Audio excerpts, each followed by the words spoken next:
¿Qué tal, chicos? ¿Cómo están? Pues vamos a empezar nuestro tema final de la civilización romana llamada la división del imperio y aspectos culturales de la civilización romana.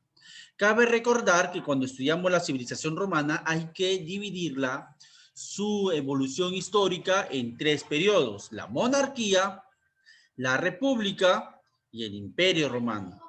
Recuerden que el imperio se inició en el 27 a.C. con Octavio Augusto y va a concluir en el 395 después de Cristo, cuando el último emperador llamado Teodosio divide el imperio entre sus dos hijos. La pregunta es, ¿y por qué dividió Teodosio el imperio? ¿A qué se debió? Las causas, o cuáles fueron las causas de la crisis que vivió el imperio romano, que llevó a que Teodosio justamente divida el imperio. Ahorita lo vamos a comprender, estas interrogantes. ¿Ok? Para empezar, la crisis no empezó con Teodosio. Teodosio fue solamente la última página de un libro que ya pintaba mal, un libro donde Roma estaba en plena decadencia. Pero reitero, entonces, ¿cuáles fueron las causas? ¿Cuáles fueron aquellas situaciones que llevaron a la crisis de Roma de aquellos años? En primer lugar, Roma se había convertido en un inmenso imperio que abarcaba gran parte de Europa, el norte de África y el oeste de Asia. Y era imposible poder administrar tan grande imperio constituido por pueblos con lenguas distintas, costumbres distintas, religiones distintas. Entonces se hizo difícil su administración por su grandeza territorial. Esa es la primera causa del descalabro. La segunda causa es que, así como en la República hubieron guerras civiles entre patricios y plebeyos para que los plebeyos obtengan derechos, ¿no? Ya durante el imperio van a haber nuevamente guerras, pero por el poder, ¿sí? Se van a enfrentar generales romanos para ser ellos nombrados emperadores. Entonces, esa es una nueva etapa de conflictos internos en Roma, pero reitero, conflictos por el poder. ¿Ok? Y eso va a debilitar económica y militarmente a Roma.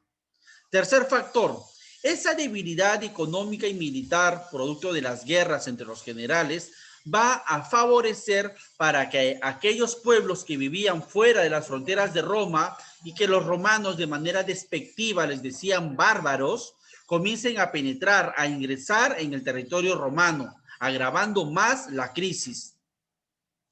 ¿Ok? Y otra causa va a ser justamente que el fin de las conquistas romanas por estas crisis, por estas pugnas por el poder, va a desembocar en que Roma ya no obtenga tesoros, ya no obtenga tierras, ya no obtenga esclavos. Y todo eso pues va a ir socavando, va a ir debilitando más a Roma. Así que hasta aquí, chicos, causas de la crisis romana o de la división de Roma. Uno, un imperio tan grande es difícil ser administrado. Dos, las pugnas por el poder entre los generales romanos. Tres, el ingreso de los pueblos bárbaros a territorio de Roma. Y cuatro, el que ya no ingresaran tesoros, esclavos y tierras, ya que no habían nuevas conquistas. ¿Correcto? Continuamos entonces.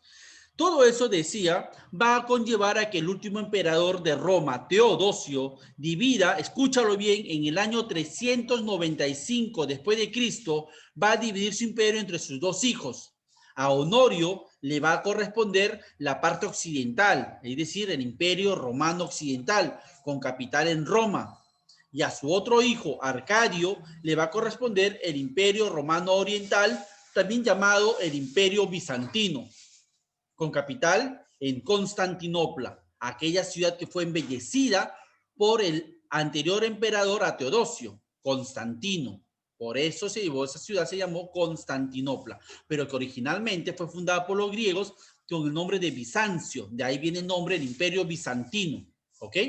Ahora, ambos imperios, el de Roma occidental y el de Roma oriental, tarde o temprano van a terminar siendo conquistados por los bárbaros. Pero el primero en caer va a ser el de Roma occidental, que en el año 476 después de Cristo, cuando era gobernado por Rómulo Augustulo, sufre la conquista de los bárbaros llamados los érulos, quienes liderados por Odoacro vencen a Rómulo Augustulo y toman Roma occidental. Eso ocurrió en el año 476 y marca el final de la Edad Antigua y el inicio de la Edad Media.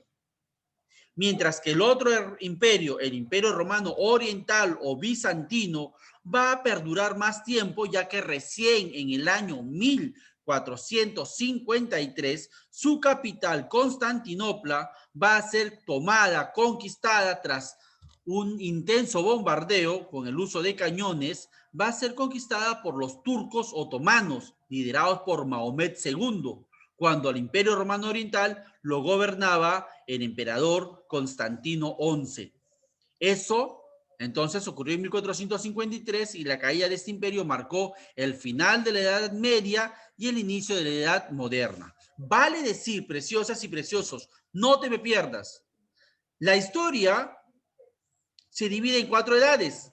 La edad antigua que hemos estudiado todo este año, que va desde el año aproximadamente 3500 a.C., cuando los sumerios inventan la escritura cuneiforme. Esa edad antigua va a durar hasta el año 476 después de Cristo, cuando Roma occidental es conquistada.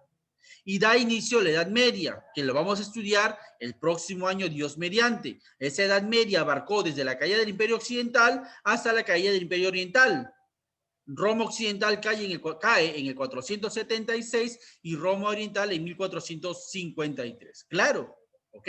Ahora, no te pierdas, estos datos nuevamente te los repito. Mira, Honorio fue el primer emperador de Roma occidental. Su imperio va a ser conquistado en el 476 por los érulos, un pueblo bárbaro de Europa, quienes liderados por Odoacro conquistan Roma occidental cuando era gobernada por Rómulo Augustulo, que no tiene nada que ver con Rómulo, aquel hermano de Remo, ¿te acuerdas? De los que fundaron Roma. Este es Rómulo Augustulo, el último emperador del Imperio Romano Occidental. Mientras que el Imperio Romano Oriental tuvo como primer emperador a Arcadio, hermano de Honorio, y que va a tener a su último emperador en Constantino XI, el cual en 1453 va a ver cómo su capital, Constantinopla, va a ser conquistado por otro pueblo bárbaro, en este caso los turcos otomanos, liderados por Mahomet II, que toman Constantinopla en 1453. Más nada. Ahora, en los aportes culturales romanos destacan lo siguiente. El principal aporte cultural de Roma es el derecho romano. Bien es cierto que el derecho no nace en Roma. Culturas anteriores a Roma ya aplicaban el derecho. Pero tú dirás, profe, ¿qué es el derecho? El derecho es el conjunto de leyes que regulan el comportamiento de las personas para evitar que las personas, impulsadas por sus instintos, cometan excesos. Nosotros, los seres humanos civilizados de estos siglos, sabemos que hay un conjunto de leyes enmarcadas en la Constitución política y leyes complementarias, ordenanzas, que nos regulan nuestro comportamiento, porque yo por más que esté apurado, no puedo pasarme la luz roja de un semáforo, por más que tenga mucho calor, no puedo salir a la calle desnudo, etcétera. Entonces, las leyes regulan el comportamiento humano y esas leyes fueron creadas desde la antigüedad. Por ejemplo, la ley de Hammurabi, el código de Hammurabi, el código de Ur-Nammu que vimos en la civilización mesopotámica, ¿correcto?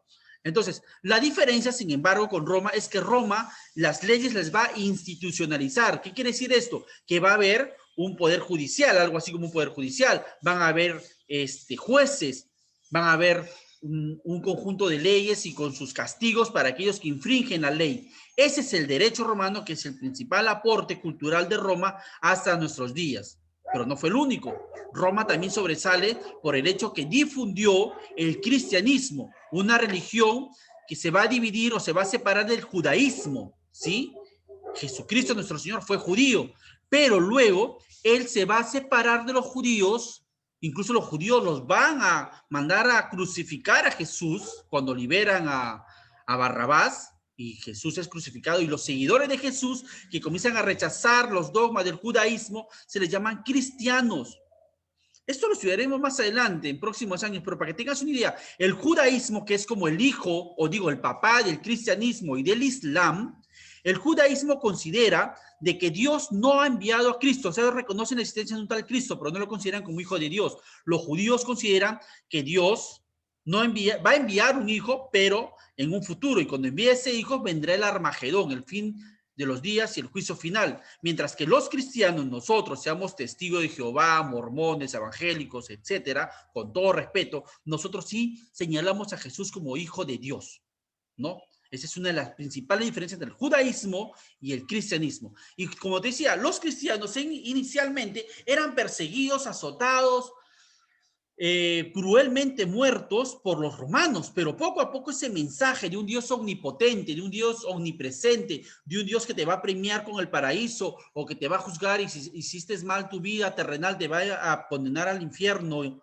perpetuo, ese Dios, ese mensaje de amor al prójimo va a ganar a las gentes de Roma y es así como ese cristianismo se va a volver en mayoría en Roma, obligando a que emperadores como Teodosio, como Constantino, paren las persecuciones y que incluso oficialicen al cristianismo como religión oficial. Y esa religión se difunde por todo el mundo romano, por todo el mundo antiguo. Entonces ese es otro aporte importante de los romanos, difunden el cristianismo. Y otros también, otros aportes de los romanos, por ejemplo, es con el tema de las lenguas romances. Los romanos hablaban su lengua original, que era el latín. Este latín, al mezclarse con la lengua de los francos o los franceses, al mezclarse con la lengua de los ingleses, con la lengua de los españoles, van a surgir las lenguas romances, como el castellano o el español, ¿ok? Y además, bueno, Roma va a tener otros aportes en el aspecto arquitectónico. ¿Quién no ha visto, no ha escuchado el Coliseo Romano, los anfiteatros, los acueductos y una serie de obras arquitectónicas como el Panteón, que es una arquitectura religiosa, que los romanos lo hicieron de una manera tan majestuosa, tan hermosa y que perdura a pesar de los siglos, ¿no? El Coliseo Romano es tal vez la cúspide de la arquitectura romana, muy bonito, muy chévere, pero ese Coliseo Romano, si algún día tú tienes la suerte de ir allá y pisar ese Coliseo Romano, ten en cuenta que ese Coliseo Romano está cimentado sobre un mar de sangre de inocentes que fueron llevados al Coliseo a morir, devorados vivos, a ser quemados vivos por los romanos. ¿Ok? Así que el Coliseo tiene una historia sangrienta, una historia oscura, tenebrosa, que hoy lo admiramos, pero de repente olvidamos esa parte del Coliseo romano. También habían grandes fiestas como las carreras de caballos y los gladiadores, ¿no? Espectacular. Pero bueno,